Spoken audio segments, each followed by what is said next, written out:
Hi Steve, always good to see you. Always good to see you. Always good to see you. And obviously we're in Coventry today. We're at the Are You Prepared for the Apprenticeship Levy conference? Part two. Part two. With part one was the first conference was a few months back, and there wasn't much release then. And obviously, there was a few updates a few days ago, and which has come very timely. It's come at the right time, and I think today's been, if you like, very enlightening for a lot of people in terms of the SFA coming through and giving us a lot of detail. Myself, it's great to come up here to the Midlands, and it's a great location. Over the past couple of years, we've realised that the Asian community as a whole, they create so much wealth for the British GDP. Yeah, the wealth creators and so forth. They're work creators, entrepreneurs and so forth. Yeah. But there's also a change. Yeah. And there's a change in terms of the younger Asians. Yeah, their outlook. Their career paths. Yeah. And they want to have different opportunities, different things. And it's so often I see there's youngsters who want to go into charity work. They want to go into communities. They want to go into an environment. It's not just the legal professional and all the rest of it that used to be there in terms of those typical things that were looked upon as the Asian areas. Career paths. Also, again, we're talking about the levy. Yes. We're talking about employers. Well, a lot of change happening. A lot of change happening, and also we need to engage with the Asian employers. And we need to tell them what's available, how they can get involved, because there's so many of them that are, unsure about apprenticeships and unsure what they can do and how valuable it can be for them. Still, the SME sector, the small and medium-sized employers, the enterprises that are out there, their majority of people that are employed in SMEs, and SMEs is obviously a sort of it's a big definition they've got in terms of who could be an SME, but 98% of businesses are SMEs, and in terms of as an employer is a big sector as well. So a big part of that is from the Asian community as well, British Asian community. So, and I think also in terms of that, there's been this sort of not a misunderstanding, but a non-clarity. A lot of the marketing and a lot of the things have been sort of towards the very big companies, and they're very important, those things like Barclays. Yeah, all the top sort of employers out there, the FTSE, the blue chip companies and so forth, Fantastic. Yeah. But actually, so much is done by the smaller companies. And also those smaller companies, as they grow, there are different pathways, career paths available. Also, one of the things with the apprenticeship model, if you like, is that there's now going to be that ability to move up to higher apprenticeships, to get there, to being, if you like, going through to degree level. Degree level apprenticeships, which is excellent. Fabulous, with obviously the cost of going to university. This is a different route way. This is a way for people to get to the top. In their chosen profession, but without perhaps going down that. And also the cost as well. The cost. The cost. I mean, talking about degree apprenticeships, we were talking about university as well. A lot of the universities, there's a number of universities in attendance today. Yes. A lot of the universities are interested in apprenticeships and looking at exploring those opportunities. I mean, is that something that you've come across, and is that something that you've seen in terms of their outlook? I mean, I was recently talking to Ixion. Which is part of Anglia-Ruskin. A lot of those at South Bank in London, and I've also seen ones like Liverpool. They're all very, very much in favour of it now. Go back 18 months ago, they were very sceptical, but they've now seen the value. And I think also there's the value for parents and grandparents, because for parents and grandparents, they're looking at their children. And saying about their children, youngsters, or is this really good for you? There's a lot of uncertainty as well. Again, if somebody goes down the graduate route, there's still a lot of uncertainty. There's no job at the end of it necessarily, and you're still sort of starting off from scratch to a certain extent in terms of exploring opportunities. So there's no certainty in terms of any You're outcome. absolutely right. Yeah. However, with the apprenticeship, there are a lot of skills that you can pick up on the way. Yeah. Team leading, administration, all these different things, management. So actually it helps you in your career path, in your life choices to change. Yes. You go to university and you're doing social studies or you're doing perhaps art or you're doing design. Yes. Whatever you're doing, lots of people do these degrees. They come out and they find there's not the work there for them. Or the work that they thought might be there is not actually the sort of work that they want to do. Yeah, I mean, with the pace of change, Steve, sorry to interrupt, with the pace of change that's happening as well, you've got a 3-year degree plan, and anything could change, and things are changing so rapidly that, how were you able to adapt, and you might come out of it, and, what you've learned could be out of date. Yes, exactly. So, I mean, and I think also very topically at the moment is Brexit. And everybody's talking about the European Union. What's going to happen? Is it going to be a soft one? Is it going to be a hard one? For the man in the street, the young apprentice, they just want to get on. They want to learn a career, get those skills and abilities and earn a wage. Yes. But they're actually the people that are going to be driving Great Britain, the UK. In 10 years' time, they're going to be the leaders. Yes. So actually, a lot of the stuff that's happening now is where we need to support them. We need to get behind them and to give them that ability to gain those different skills and those, if you like, challenges of life that we've all been through.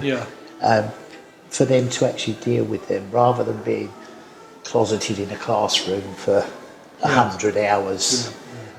Let them do 20 hours in the classroom and 80 hours on the shop floor. Steve, just talking about universities, I mean, universities have adapted quite considerably. They've become very entrepreneurial. They've got the incubation units, working with employers and so forth. So, universities are in a good place as well. They've come a long way in the last 15 months, 18 months. They've come alongside, if you like, very much they've looked at the private training providers. Those providers are providing a different sort of service to, say, the FE colleges. And the universities have clicked onto that and they've said, we need to change a lot of what we do. So you're right, there's seed units and things like that. They're doing a lot of stuff, and they're also encompassing different pathways that they didn't encompass before. And they're looking at also, I think, in terms of how they see the general apprenticeship as being not necessarily class-based, not being always in the classroom. They're looking at a bit more out there on the shop floor, looking at a good mix, blended learning.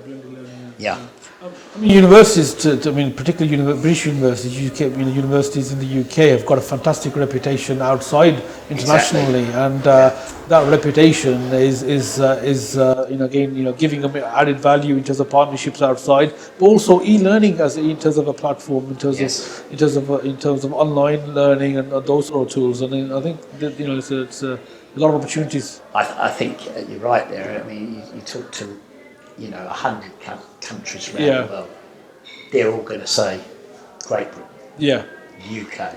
They're going to maybe say USA, close second. But it's always the UK. I think also, as you say, e-learning has come a long way. I also look at this sort of change, a step change. And if you look at the new changes with the FE Commissioner going around looking at the colleges. I mean, 75% of the apprenticeships are delivered by private training providers. Wow, that's a... And that 75%, some of those are very specialist, but some are very broad. But in some cases, the colleges have... I'm not saying they're lacking, but they need to change their their mode of operation. Yeah, their sort of model of thinking and how they operate, and And I think the commissioners are sort of looking at some mergers. Yeah. There may be one or two losses. Yeah, there's a lot of shrinkage in this sector. What used to be 300, 400 colleges is now down to sort of less than 200 to a certain extent. I think you're right. I mean, we have got some excellent colleges doing some excellent work, but sometimes there's too much of the same in the same area. Yeah. So there needs to be that diversity. And I think also there's that diversity, and we talk about cultural diversity. I think we need to talk also about educational diversity. Yeah. We need to have that wide scope, because not everybody wants to be a plumber. Yes. Not everybody wants to be an admin assistant. Yes. So you need to have a good menu for people to come out of school and say, I want to choose that pathway or that pathway. So you have to have, if you like, a good diversity within the area. And some of the areas, they were all offering the same sort of thing. Yes. In the same levels and in the same style. And a lot of that was classroom based, which was too sort of set ideas. Yes. And people were thinking, it's 1 day at college, 4 days. Yeah. With the employer, is that really the right mix? And do they get enough training? Yeah. Do they understand what work is? Yeah. All of those things. Yeah. So I think we've come a long way. I mean, the meeting here today, the conference has been great. The SFA have come along, and the SFA have given us a lot more insight and information. Yeah. And it's excellent for the industry. Yes. It's also excellent for the employers. And it's those employers now need to be engaged. Yes. Whether they be a levy payer or a non-levy payer. And we need to, if you like, go out and help them and educate them in what's available and what ways they can work and so forth. I think when you look at, and you'll be very aware of this yourself, in the Midlands as an area, there are so many different vocational areas. And there's so much scope for different people to work with different types of employers. And you could in fact sort of say to yourself that the diversity of, if you like, workplaces, we need to have that scope of different training providers with those specialist knowledge to do the apprenticeships. Yeah. And I think from myself, I deal with about 4,000 people per week. You've got a fantastic mailing list that you've accumulated and you've managed over the many years that you've been in. And they keep telling me, yes, this is the way forward. We maybe don't like some of it, but this is the way forward. This is the way to engage with the employers, to get the employers on board. It's also a way to engage with the youngsters, to get them on board. And indeed, I'm a great sort of, if you like talking about ambassador, the grandparents, the parents. They're very influential, aren't they? In terms of the grandparents are very influential. Yeah, because they sometimes know more about the grandchildren than the parents do. But it's a funny area. And if the grandparents are sort of set in their way, they have the connection with the young person, doesn't they? The young person can talk to the grandparents and where they want to talk to the parents and so forth, and they were probably missing a trick there in terms of targeting the grandparents. Dad wants me to do this, but actually I don't really want to do it. And the grandparents, they'll understand that, they'll know that, and they'll actually perhaps have a quiet word with the parents. And also they're very supportive, I think, to the youngsters. I'm not saying the parents are not, but the parents are sometimes too busy. So busy. They can relate better, I think, with but talking about advice and mentoring and options for the young person out there. I mean, the whole sort of advice sector, careers advice and so forth, has gone through a huge change. I mean, the schools, I don't know whether they're able to fill that void, or are they filling that void? And I mean, there was a change, and I mean, Matrix. We've got Matrix. And Matrix is fantastic. There was a change with Connections a couple of years ago. I'm not sure whether we went the right way in terms of giving too much fluidity to the schools of how they delivered their IAG. And I think in a lot of ways, people like training organisations, be they a college, be they a private training organisation, have got much more of an insight into what's available out there, the different types of training, the different types of jobs. I'm not saying that the teachers and the careers people in the schools don't know, but there's this sort of thing about schools being in a league, a league table. We had so many people going to university. This is the measured on those, you see. The measured on university, the measured on obviously success rates and so forth. Exactly. At the moment, I don't see a measurement on apprenticeships in terms of how many are getting into apprenticeships and those sort of success rates. So if they're not measured, they're not focused, potentially. And I talk to so many different training providers that go into schools, and they say, right, come in and give 20 minutes to all of our staff. And then they go, right, thank you very much. Now our staff know everything about apprenticeships, which is not actually the way it should work. Which is not the case. But I think there is a change, and I think that gradual change will come around. I think the matrix is very important. IAG is very important in the whole process of the apprenticeship and the mentoring, as you mentioned. And I think there's also this, and I'll just go back because I'm very old, so I go back in time and I look at it. You need to have those people, those role models, and you need to have those mentors. And in the workplace, you tend to get those.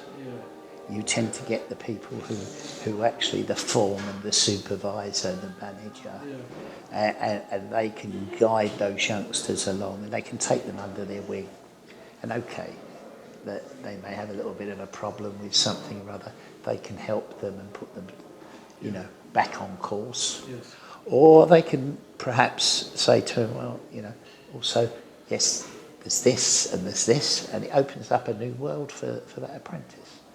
So mentoring is very, very important, just as important, I think, as the IAG. And I think also there's a big place where we as a country and our employers, we don't often say what we need in the way of skills. We often just go along and say, well, that's what's required to be an admin assistant. But like for an admin assistant today, compared to 15 years ago, it's a completely different skill set, isn't it? It's a completely different skill set, social media, the internet. When I was doing my admin level 3 and level 4, there wasn't an internet. No, exactly. So the whole world has changed. Yes. The whole world has changed. So I mean, it's we have to change and evolve with that world. And you've got the FE world, you've got the higher education, you've got the private employers and the private training providers, the schools. We all have to come together for the good of the younger generation. Of the education system of the younger, But also, I think, and we do keep on very much about the youth and the youngsters, but need for that older, more mature. It reminds me of a film, there's a film by Robert De Niro, you may not have seen it, Steve, Intern. He's a 70-year-old chap, very successful in his career, and he gets an internship at a digital startup.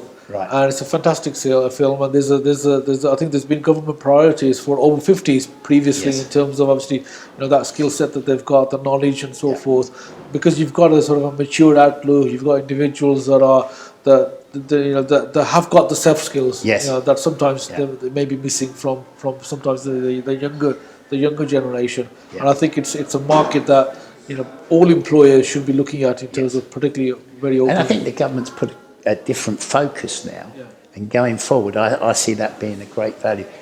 Health and social care. As much as we love to give 16 and 18-year-olds an opportunity, in a lot of ways, the industry says that they embrace them, but they can't embrace enough of them because we need more and more of them.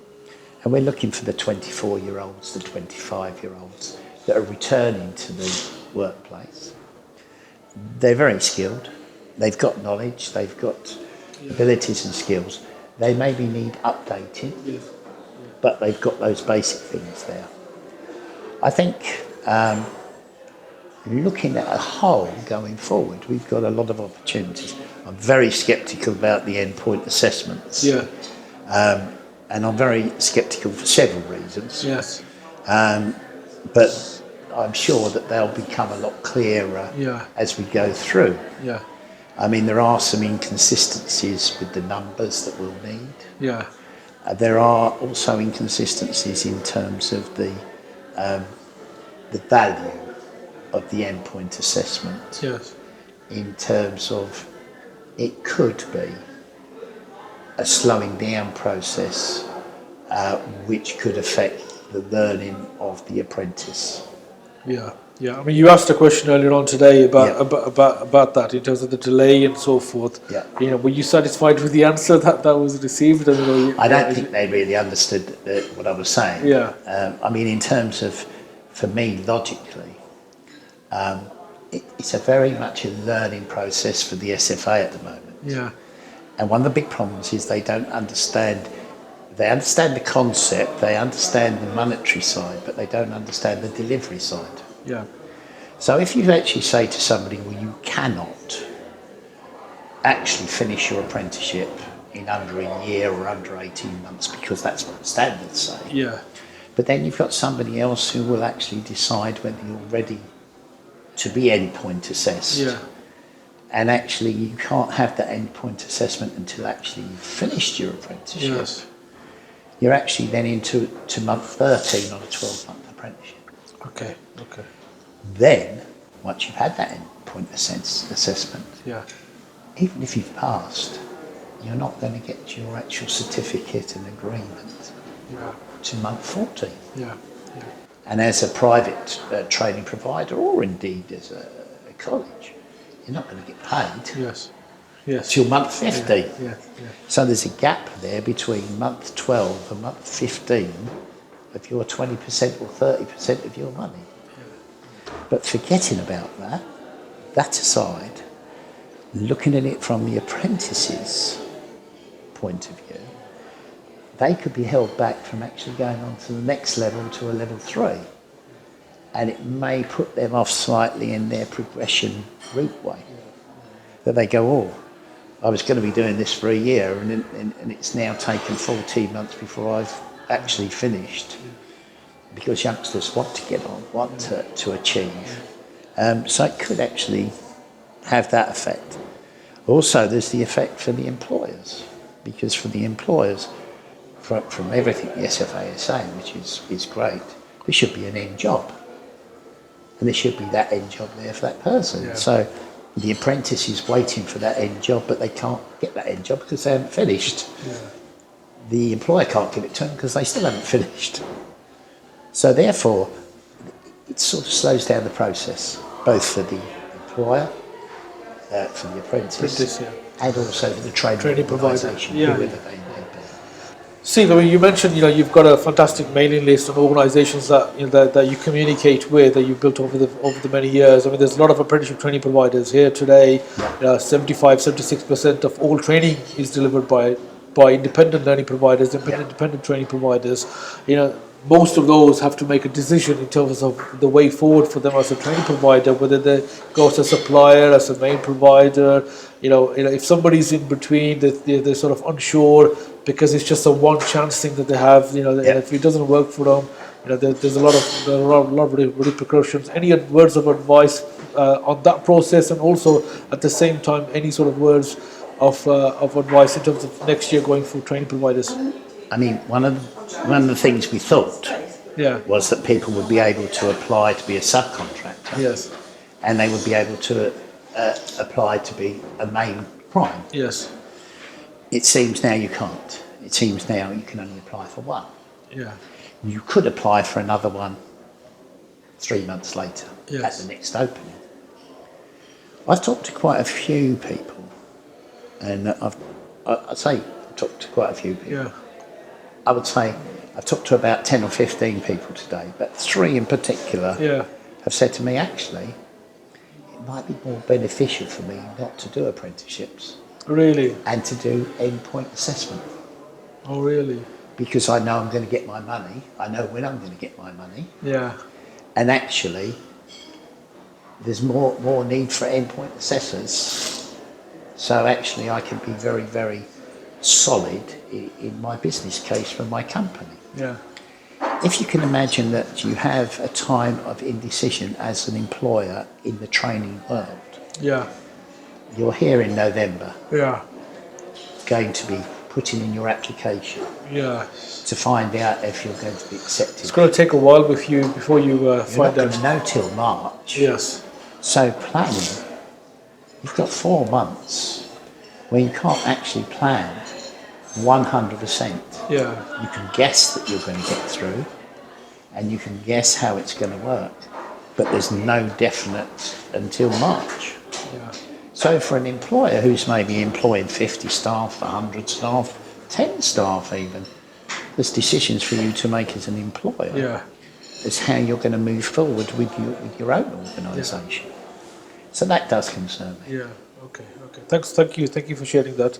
Steve, where is the future for EEVT? I mean, obviously very successful in terms of supporting organisations with Roto applications before, with Matrix, with sort of turnaround opportunities, all the work that you're very well known for. Plus, obviously, the non-executive role that you do with training organisations. Where's the future for EEVT? I don't see any main change in the next 12 months. I have got a plan, I have got a strategy, and there is a business plan in the making. Obviously, I can't go into too many details about that, but we have set that underway. Yeah.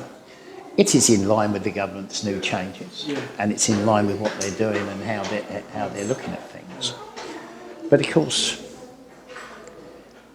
with the levy, with the employers, we're looking at like May next year, and even then, we're only looking at guaranteed stuff through to 2018 from 2017. Yes. So any business, it's a very short term look. We have a plan, we have a strategy. We also see that it's going to be a different world for the industry. Yeah. So we have to move with the times, we have to change how we work. I'm lucky that I'm supported by lots of different providers. I'm lucky that I've got different training providers that work very closely with me.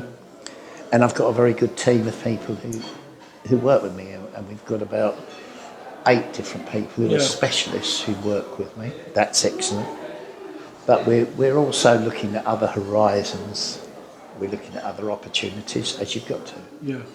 So exciting times ahead. I think it's very exciting times for everybody. If somebody wanted to contact you to join your mailing list and just to touch base with you, what's the best way? Email me at steve@eevt.org. Or you can go onto the website, which is eevt.org. LinkedIn. LinkedIn. You're on Twitter as well. Twitter. Steve. We've exchanged a few tweets now and again. So you're on. Facebook. We've got Facebook. I mean, you've got to be up with all the technology nowadays. And indeed. We're willing to talk to anybody about anything. So all employers that are maybe part of the levy, that may have to pay a levy, point of contact with you. And it's not all about money, and it's not all about us, because in a lot of cases we may not be able to help them, but we can put them in touch with somebody. We can say, right, we know 3 people. These 3 people are excellent. Talk to these 3 people. We may be able to help. Or we may be able to guide them to another area and say, look, we're not a specialist in this, but these people are. Matrix is going to continue for a long time. We've got the registers going to continue for quite a conceivable 3 or 4 years. And there are going to be lots of other opportunities along the way. Ofsted, of course, we do pre-Ofsted check-in, SARS, QIPs, bidding. Yeah. I mean, there's a whole raft of stuff. There's a whole raft of stuff. I mean, I'm not really here to do an advert for us. Thank you, Steve. But thank you for sharing that. I really appreciate that. Always good to see you. Always good to see you too. Thank you, and Steve. It's been a great day. Thank you, Steve.